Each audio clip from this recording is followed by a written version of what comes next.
Alors on vient d'arriver au parc historique du Sukhotaï.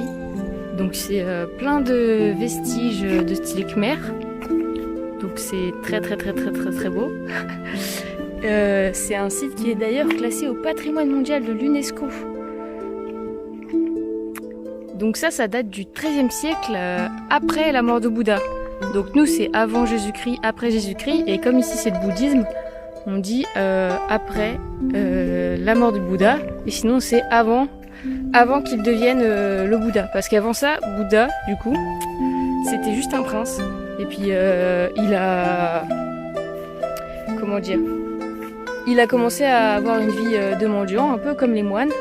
Et là, il a compris plein de préceptes. Et puis finalement, il est devenu Bouddha. Du coup, on dit avant l'enlightenment, avant qu'il devienne Bouddha, et après sa mort, du coup. Après la mort de Bouddha. Voilà. Et quand je dis style Khmer, donc les Khmer, c'est le nom qu'on donne aux Cambodgiens aussi. Et en fait, l'Empire Khmer, elle a existé du 9e au 13e siècle. Et il faisait un peu presque toute la taille de l'Asie du Sud-Est, avec à la fois la Thaïlande, le Vietnam, le Cambodge, le Myanmar. Et maintenant, bon bah, il n'existe plus, il n'y a plus que le Cambodge.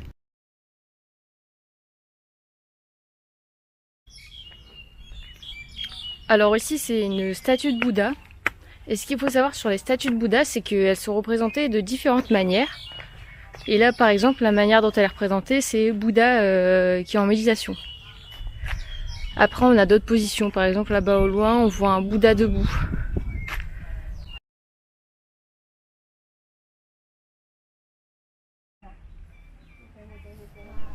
Ici, on voit plein de statues de Bouddha qui sont cassées. Vu que, effectivement, ce sont des vestiges.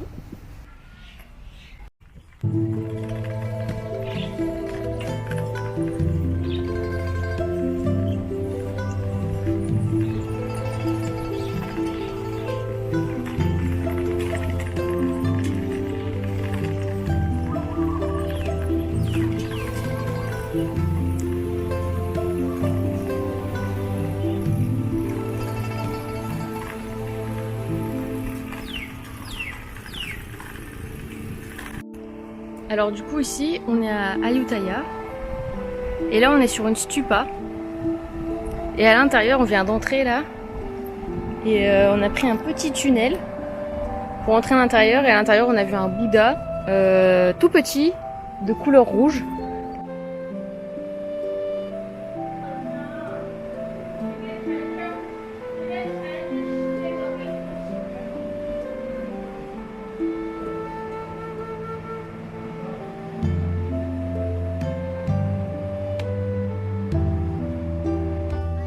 Alors tout ça c'est des chauves-souris qui sont dans une partie du temple et elles sont bel et bien vivantes.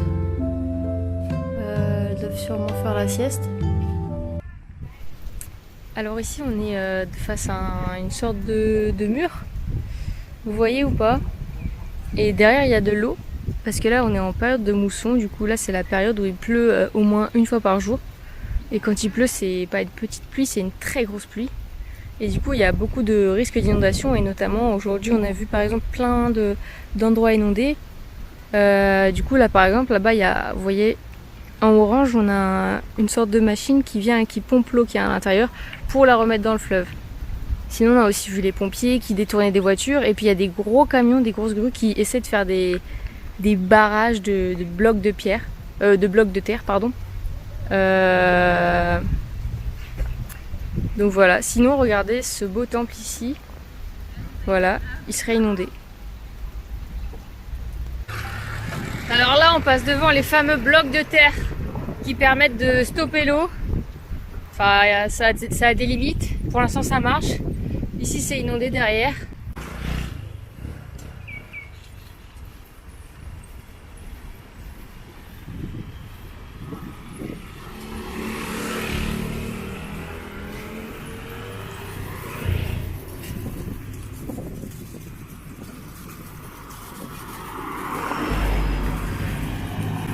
faire le tour de la Thaïlande dans 500 Yamaha. Faut que je quitte la France, elle a fait la petite frange. C'est là qu'il pense, c'est là qu'il pense que je dépense, rejoins devant la défense. C'est là qu'il pense, c'est là qu'il pense.